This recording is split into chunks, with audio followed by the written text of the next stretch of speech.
Alright, I have had many people ask me how I do my drums.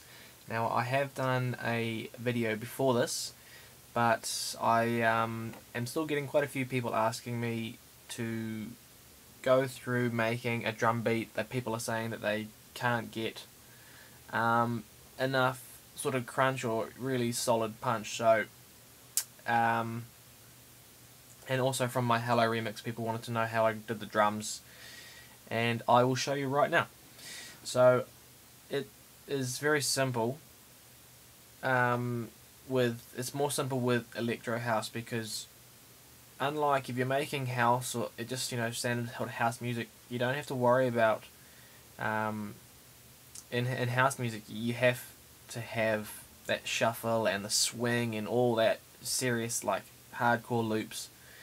But with electro house, the main thing is you've just got an awesomely big kick and a big snare and just some sort of simple offbeat hi-hat is usually what you hear these days, because of the chorus and the riff. They're so crazy and filled with different sounds that you don't need to worry about having interesting percussion, because your crazy riffs and your crazy melodies are making it interesting. So this is, hopefully I'll be using this drum loop in my in one of my tracks. So I'll just go through what I've got here. I've bypassed everything so I could try and show you as much as I can what I've done. So this is just the kick, snare 1, snare 2, snare 3, clap. This looks like an eighth note hat.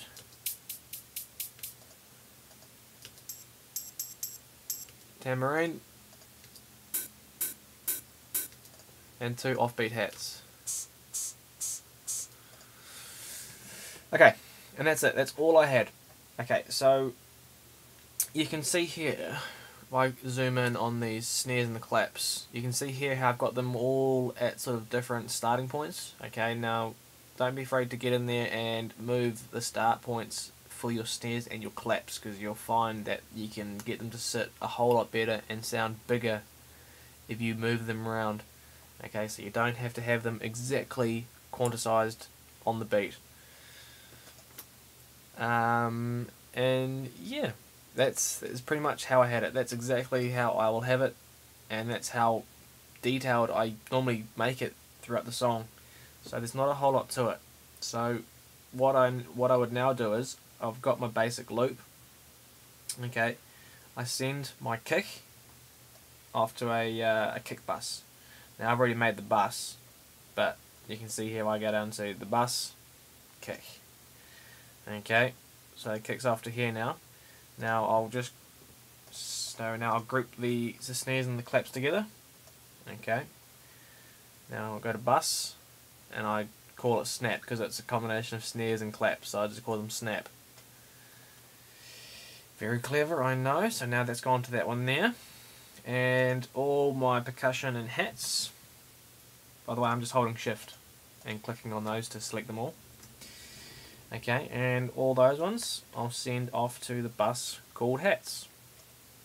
Excellent. So now you've got the kick, snap and hats buses, all individual. And then what I would then do is, I've already done it, but you select them, you end those individual buses. Okay, and then again you send them off to another bus called drums. So that's where everything gets sent to. So that's how my busing goes in pretty much every track I make. Okay, so all the individual sounds, and then they go to the kick bus, a snap bus, which is for your snares and claps, and a hats bus. Sometimes I'll call that perk, just because it's all percussion. You might have some other things in there.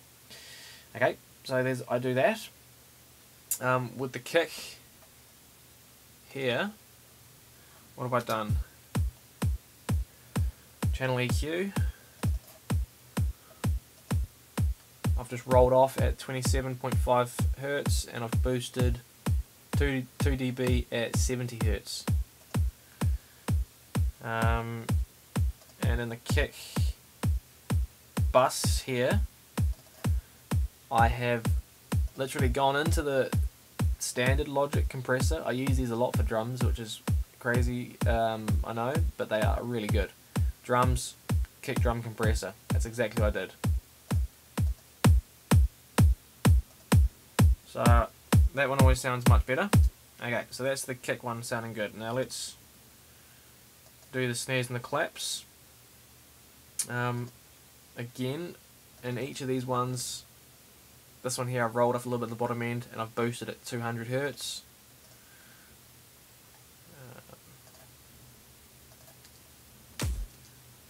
That one. Snare 2, I've rolled it off to 120, boosted the high end. Try and do this kind of quickly so you guys can see. Again, I've boosted this one quite hard at 200, boosted it at just under 2000. And this is the clap. Again, I've just done a simple roll off to 112 Hertz. Just gives it a bit of room for the kick.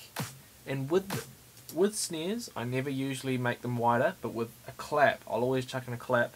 With the clap, a little trick is I always make it wider. Here's my sample delay, and I've pushed this channel up, pushed it up to 19. Okay, so that's sitting wider now in your speakers. So we've got all of those ones, all the snares and the claps together now. Sounding bigger, so they're all going to this one bus. And I actually haven't got any compression, but what I do use now, and I reckon is a good little tip here. I've been using this enveloper, which I find like groups them together. Particularly, I'm working on the tail. It just kind of molds all the, the tails and the decays of all the sound. It sort of molds them into one. So the gain, I pushed up to 42% for a bit of attack, and I've pulled the release gain down to minus 64%. So now this is the snap bus, and with this enveloper, it just makes it much more snappy. So that's now the kick and it's the kick and the snap there done. Okay, and I should have mentioned it straight away. I think I got all these samples from a Vengeance pack. Okay, because Vengeance are awesome, and the hats, they're pretty simple. I'll just show you here. These ones here, the hats. Again, all I did was just side chained a couple of the hats. I'll unbypass that. Again, I made this hat wider with the sample delay. In fact, I've made them all wide with the sample delay. And the percussion one there. This is the EQ on the hat bus. Rolled it off to 132 and just given it some sparkle at the top end. And just to keep everything in control, I've just put a bit of compression on it. See, it's only taking just over 2 dB of gain reduction, so it's just keeping it tighter in the mix. So, what have we got now? Just on those 3 buses now, we have this sound. And of course, we've now routed all of those 3 buses to a drums bus. So, the drums bus is where you make it sound a lot more together, and you gel it again once more. So this is the drum bus. And, I kid you not, with all my tracks, I always use the standard Logic compressor, and I go in there and I use the drum kit compression. That is what I use. I think it's pretty good. I sometimes use the PSP Vintage Warmer, but I tell you, if you've got Logic, man, just try this preset. It's awesome. So this is the drums, and I'll bypass this